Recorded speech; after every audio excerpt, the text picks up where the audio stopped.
Dito tayo ngayon sa Capitol. Pinag-drive ko sila mama dyan sa NIA, National Irrigation Administration.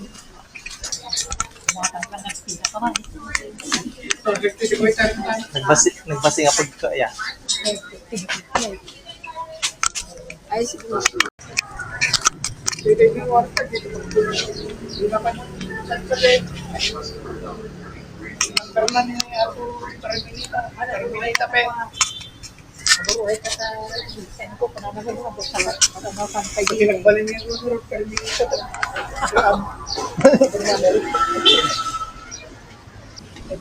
Merienda.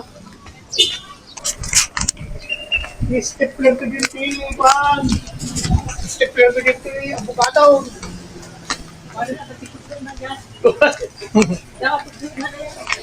Wala. Kung kinala komentaris lang siyam to 7 times. Kana nga eh. Dati gobyerno ka na kayo. Gobyerno ko talaga. Government. Obrigado, dati ka. Kuwate ko masa, kung kumati, may bayadan tayo mo na eh. Kantay mo nga, awang muti ko ah. So kaya, Pag-million dati pa. Pag-surat ko bigla ko na. Million dati pa. Dahil ko,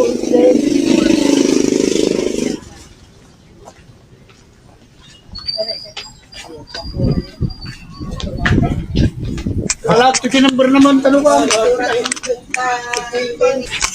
May balang dito kayo. Guys, salim na rin ko, at rin silip ko na.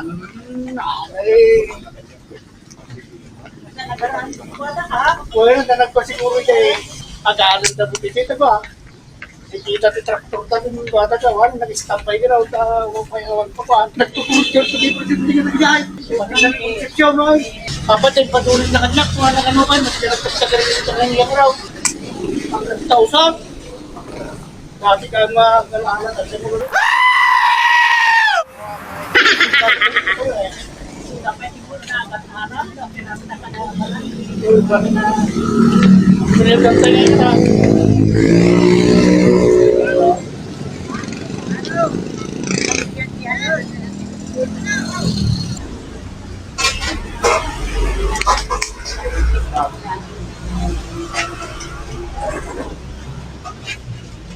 Ayak di kinyam ko ang video. tanom lang ante, pati kayo matrix. Tanong lang mo.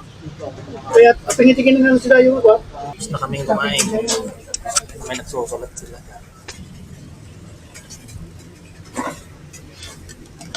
It's a waiting game. So naglalakad yung mga papers nila mama. Dito tayo ngayon sa NIA, National Irrigation. Sa Irrigators Agency. Pinag-drive ko kasi sila. Kaya hinihintay. Vlog lang tayo. Vlog. Alright. So yun guys, no? Another waiting game. Nandito pa rin tayo sa hospital na naghihintay kasi may maraming papers na nilalakad sila mama at sila Kagawad Chris para may renew yung registration nila ng Irrigators Association. So pinag-drive ko sila usual hintayan na naman. Ayan yung dating boating area. Halos walang tubig. Konti lang hanggang dun yung boating area dati. Pero siguro pagdating na naman ng Amongan Festival ay lalagyan na naman siya ng tubig. Just to open yung boating area. So dito muna tayo magtamba-tambay. So habang naghihintay tayo guys, oras ay may pag-uusapan tayo na lately kasi nag-upload din ako, mayroon akong Facebook page din na kagaya ng pangalan nito sa YouTube channel natin. Ngayon, napapansin ko na parang hindi naman nag-grow.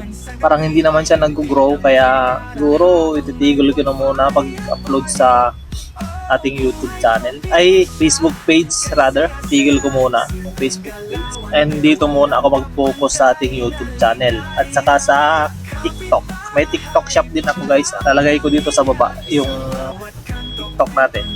Nung una kasi, makwento ko lang. Nung una kasi ay ang wino-workout ko lang noon is itong channel natin. Ngayon, Siyempre, parang naengganyo din ako sa iba. Gumawa ako ng aking Facebook page.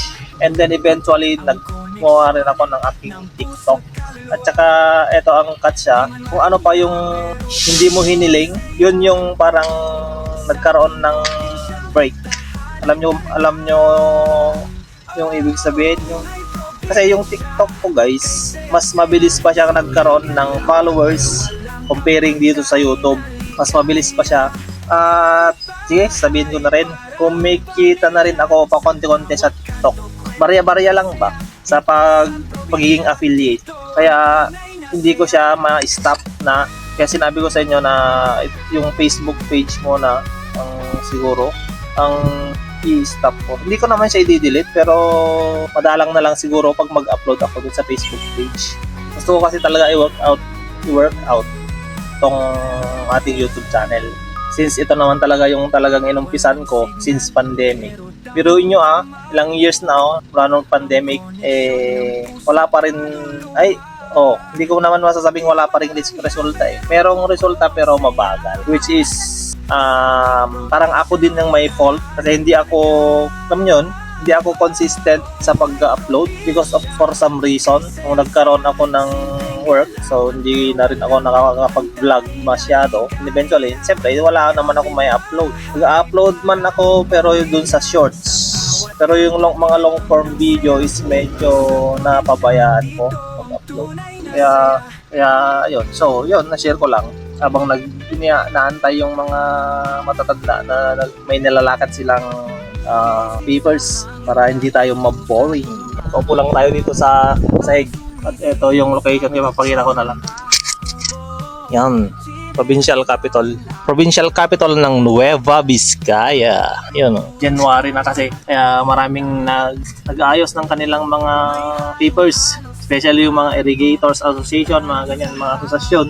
Yung iba dyan sa BIR, yung mga permits, ang daming nakapila. January na kasi, time ng pagre-renew nila.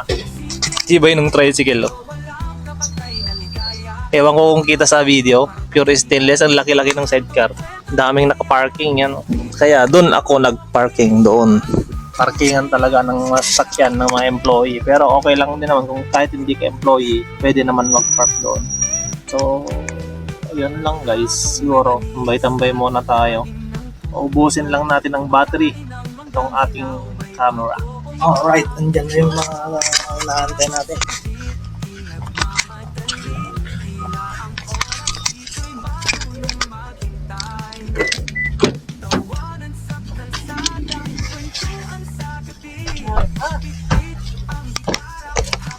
Claim your price. At dahil sinabi nga ni Kagawad Chris na name your price, syempre Jollibee Burger ang ating napili yan. So na-enjoy muna natin ang ating pagmimerienda ng Jollibee Burger bago ang uwian. Alright, let's go!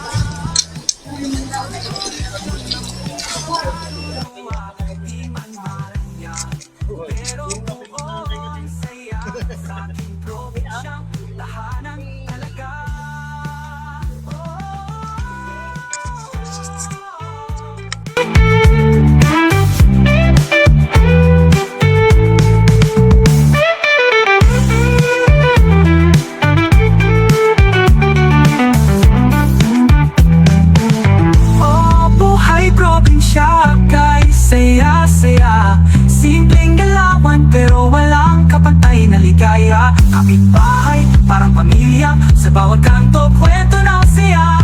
Dito sa probinsya, ito ang tunay na saya.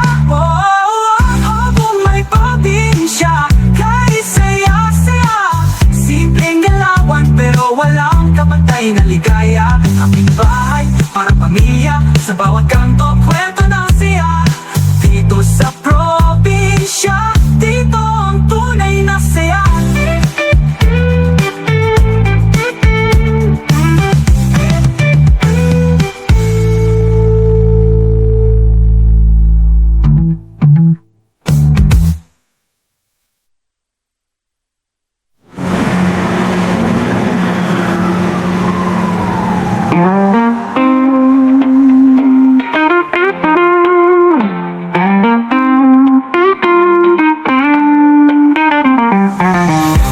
signal pero damang-dama ang koneksyon ng puso't kaluluwa.